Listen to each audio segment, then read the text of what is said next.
Hey guys, Sunken Forest again. This is part 4, talking about the tracks from Elemental. This one is entitled Fire. A lot more aggressive in places than the previous 3, but you know, that's fire for you. So we'll have a little listen to it and I'll take you through all of the different elements that make this up.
So there we go. So that's Fire. A lot going on in this one, a lot more content heavy than some of the other ones, and very, very nicely color coded and named. I must have had a good day when I went through that one. So I'm going to go through it in section by section as per usual. What I might do is maybe start with the percussive parts, and then we'll work our way through the musical parts, the effects and the atmospherics and a few extras. So let's just have a look, see what we've got here.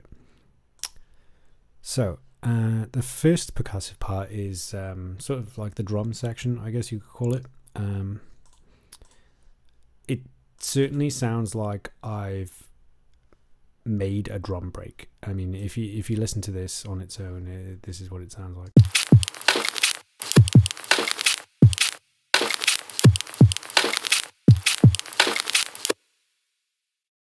Sounds like a drum break to me.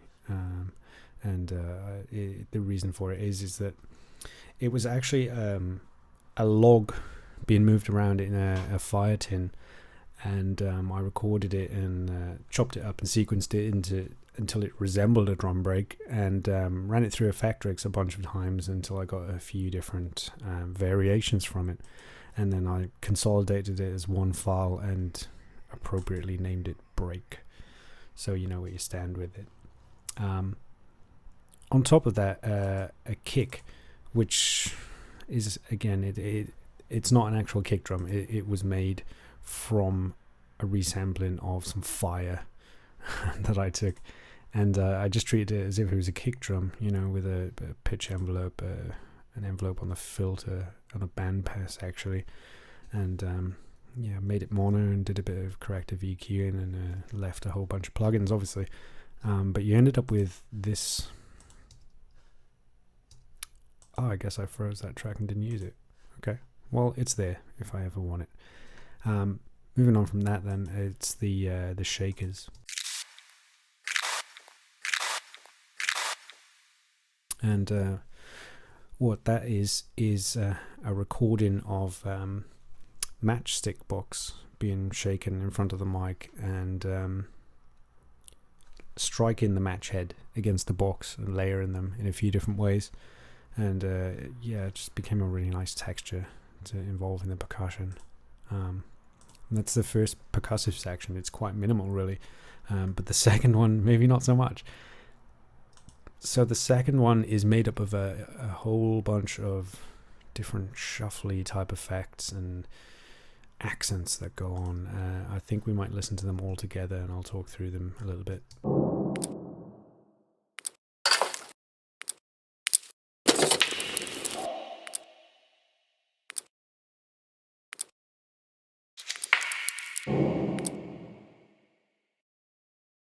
A large amount of the percussion actually came from the recording of the log drop in the fire tin.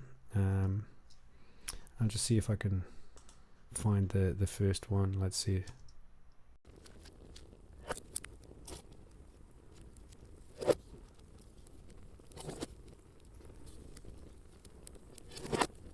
So that's it, but it's been reversed. The original sample, I guess I saved over it.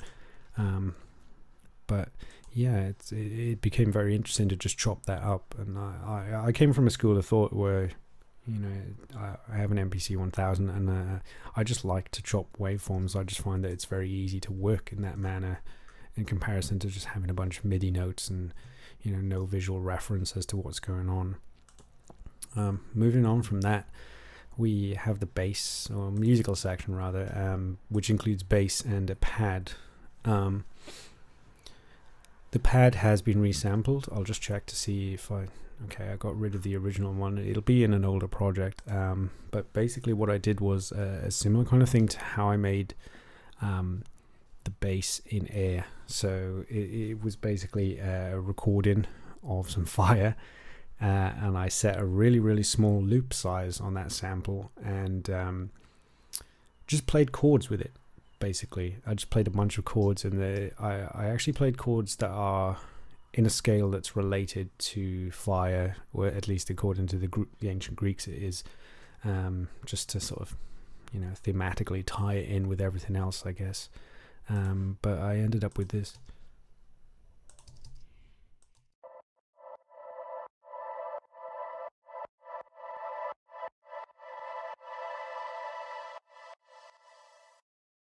Quite aggressively sidechained to the drum break. I just wanted it to move in and out, and just to fill up a bit of the background, really, and did a bit of automation on the EQ, just to sort of take it in and bring it back out, and, you know, just to add something musical. And it does feature again later on in the track, albeit a little more chopped up and skewed, because I ran it through Effectrix, as I like to do, and I ended up with a whole bunch of variation from that. Again, a really long audio file, and you ended up with some really cool effects.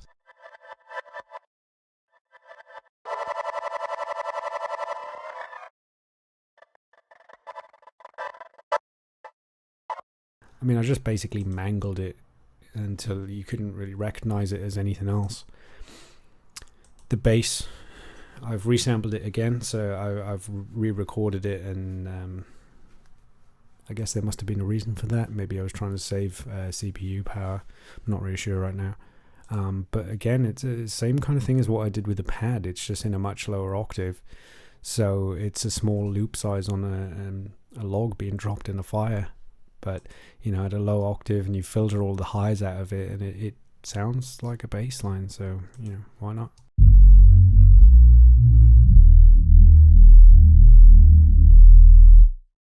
And like, again, I just sort of chopped it and rearranged it for the edit break, which I'll come back to that in a little while. So that's the musical and percussion section. The effect section, I'm not going to go through all of these individually for time's sake. But they're all pretty clearly named, so you can see what they are. There's you know, just lighters and typos, whatever. But, you know, aerosols being set on fire, and match sizzles, you know, matchbox shakes, and a whole bunch of really cool textures. And I'll just play a little bit for you.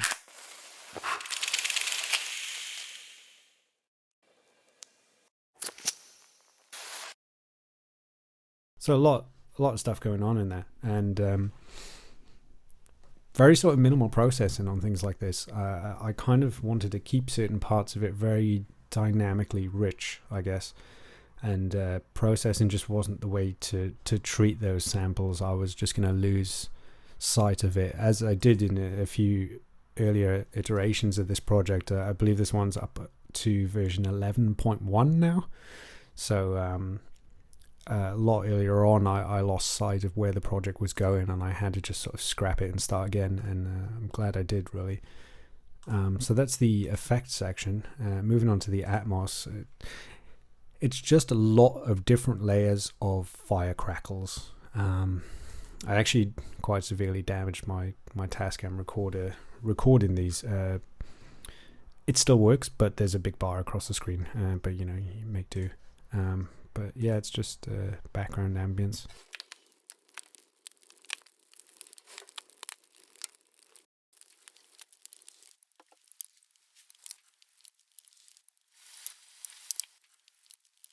Just sequenced into a bit of an interesting way, and just sidechained with the LFO tool again, just in a bunch of different ways, really, and EQ'd. That's the Atmos. As I mentioned in the previous Earth video, I'm a big fan of including weird little bits and pieces in my audio. It's something I've started experimenting with recently, and the reason for these is, well, I'll just show you. It's easier than explaining. So you'll get little snippets of my logo.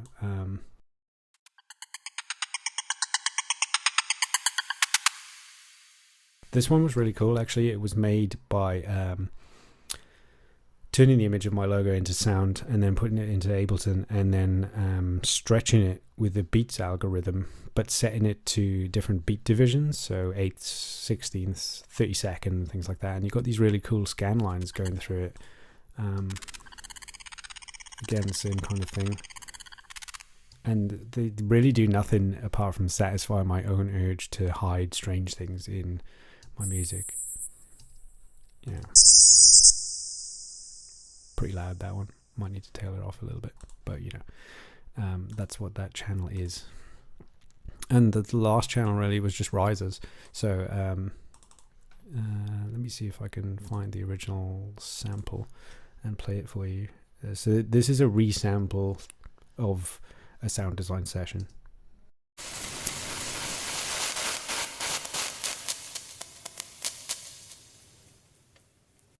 So what that is it's the match being struck, and it's been time stretched, but the start time of it's basically granular synthesis again. The start time of where that grain is set is manipulated, so it goes further through the audio file than where it started, so you end up with this kind of sound. Obviously you heard it, you know what it sounds like, but that's how that was made, and with just a touch of reverb, well, a lot actually, it's quite wet. Yeah, and it just fit the vibe of the track, really. Onto the edit section. This section was actually a lot of fun to work with. I'm a big fan of really edit heavy music, like Square Pusher, Aphex Twin, stuff like that. And I've always wanted to be able to do things like that, but never really found a way for myself to do it, or this pre-internet kind of days, I guess. But now through YouTube I've learned a lot and experimented a lot, I guess. And I'm going to play a few bits and pieces of this for you, just so you can hear what's going on in isolation.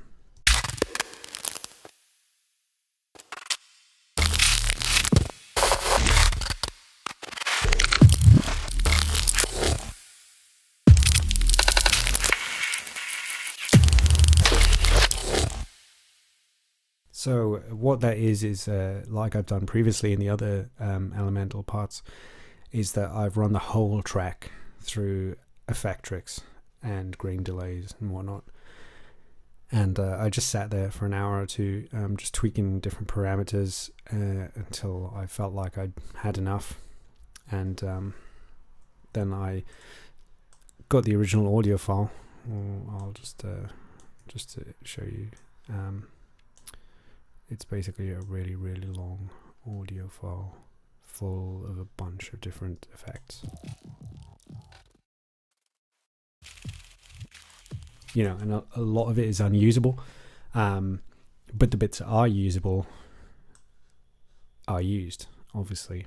And then that was sort of sequenced in a bit of a broken fashion. I'm a big fan of drum and bass, so I tried to go for the second drop in a way, and I just did a bit of automation here and there, mainly for the tail out section, really just to ease out of the edit section. So just a high pass, mixing the delay and mixing the reverb into it, nothing much really, and just reducing the gain on it, so you end up with this.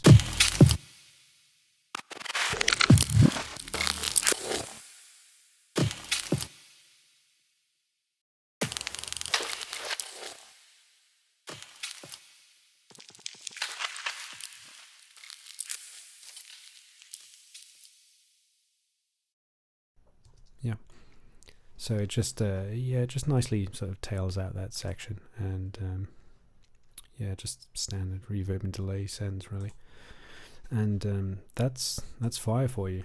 I hope it's been sort of interesting to watch how I've comprised these pieces of audio, and you know, to see that I'm not trying to pull too much trickery. I'm not using any other recordings apart from things that are related to those, and it's been a really, really cool experience actually, and I'm looking forward to kind of delving more into this as time goes on.